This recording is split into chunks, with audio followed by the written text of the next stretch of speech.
বাচ্চাটাকে আমি যাইতে পারতে পারতাম বা তাদেরকে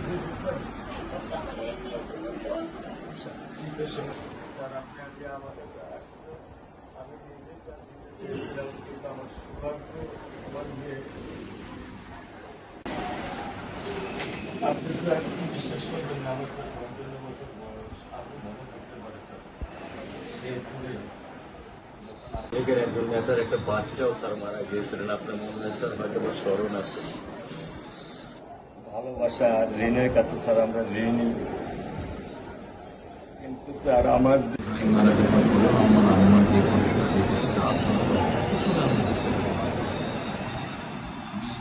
আমি আপনাদেরকে বলার জন্য আজকে এখানে এসেছি যে এটা বিচারিক ছিল। অনেক কথা বলতে পারি, কথা আমি বলতে চাই ইনশাল্লাহ এতটুকু বিশ্বাস রাখেন যে আল্লাহ বিচার আপনারাই দেখবেন। আর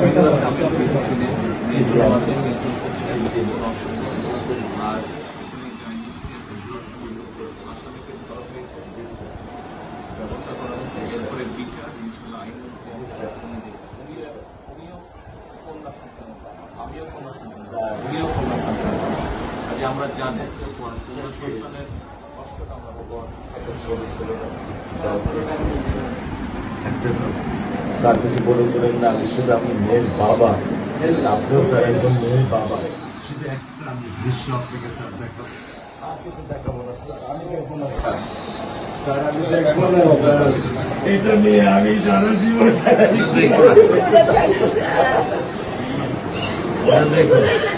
কি করে যেন সারা জীবন এই দৃশ্য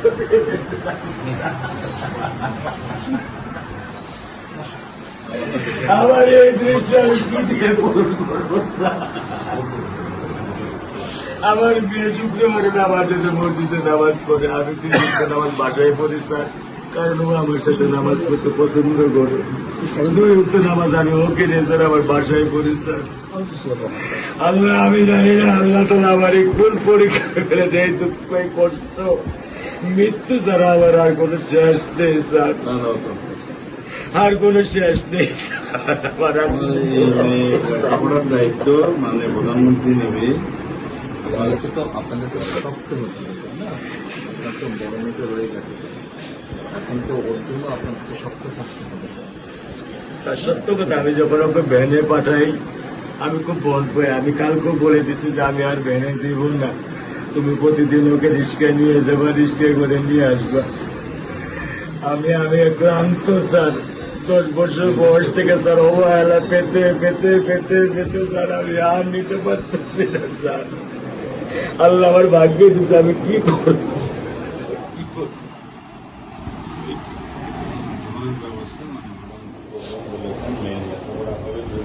ইনশাল্লাহ বিচার হবে, খুব সংক্ষিপ্ত সময়। ইত্যাদি বেশি বলতে পারবো না, কারণ আদালতের বিষয় তো। আমরা চার্জশিট দেবো ইনশাআল্লাহ এই 24 ঘন্টার মধ্যে। আমি সত্য কথা বলি,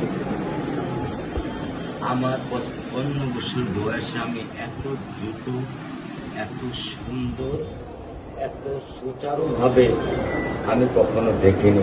এটা আমি বুঝতে পারছি, এটা তো বুঝতে এটা আমি বুঝতে পারছি স্যার, এটা আমি বুঝতে পারছি। প্রধানমন্ত্রী চলে আসছেন, এটা আমার সৌভাগ্য। আমি সত্যিকার ভাবে স্যার আমি বলি, আমি এটা স্যার প্রত্যাশা করিনি যে আপনার মতো মানুষ আমার এই 10,000 টাকার একটা ফ্ল্যাটে স্যার আপনি পা রাখবেন, কিন্তু এই বিশ্বাস ছিল যে আপনি 8-10 জন না, যে মানুষ ট্রাফিক সিগন্যালে দাঁড়িয়ে থাকে, নিয়ম মেনে চলে, সে মানুষকে বুঝতে স্যার আমার এইটুকু বয়সে স্যার যথেষ্ট স্যার। স্যার কোন আপনি একটু ধৈর্য ধরবেন, আমি ওকে কোনো নিয়ন্ত্রণ করতে পারতেছি না। আল্লাহ চায় আপনার সন্তানের এই অবস্থার জন্য যে দায়ী তার বিচার ইনশাল্লাহ হবে, সেটা শীঘ্রই হবে। আর মালিক যে আল্লাহ তাআলা মালিক, ওনার কাছে সাহায্য, ওনার কাছে সাহায্য চাও, আল্লাহ রহম করলেন সব কিছু দিতে পারে। মানুষ হিসেবে আমাদের যেটা করার আমরা স্যার মিরপুর 10 নম্বর আইডিয়াল স্কুলে ক্লাস 9-এ পড়েছে। টোটাল ওগুলা নিয়ে চিন্তা করবেন না, ওগুলা ইনশাল্লাহ ব্যবস্থা। আপনি যখন যেহেতু বলেছেন, আপনি আপনার কষ্টের কথা বলেছেন, সেই ব্যাপারে আমরা যেটা আমাদের পক্ষে সম্ভব ইনশাল্লাহ বলবেন বোন? না, আমার স্বামী যেটাই বলছে, এটা আমার চাওয়া। স্যার, আপনি আমাদের একটু মেহরবানি করে আমাদের খেয়াল রাখবেন, মেহরবানি করে দেন। আমরা প্রথমে সবচেয়ে আগে যেটা এই মুহূর্তে আমরা করতে চাই সেটা হচ্ছে যে এই অন্যায়ের সাথে যে জড়িত তার বিচার আমরা আগে করতে চাই, তার বিচারের ব্যবস্থা আমরা আগে করতে চাই, এইটা আমরা আগে প্রথমে করতে চাই। আপনাদেরকে শক্ত থাকতে হবে, ধৈর্য দিতে হবে, ওর দিকে তাকে শক্ত থাকতে হবে। এক সন্তান আল্লাহ নিয়ে গেছে, আরেক সন্তান আপনার কাছে আছে, ওর কথা মনে করে আপনাদেরকে শক্ত থাকতে হবে, ওর দিকে তাকে। ঠিক আছে?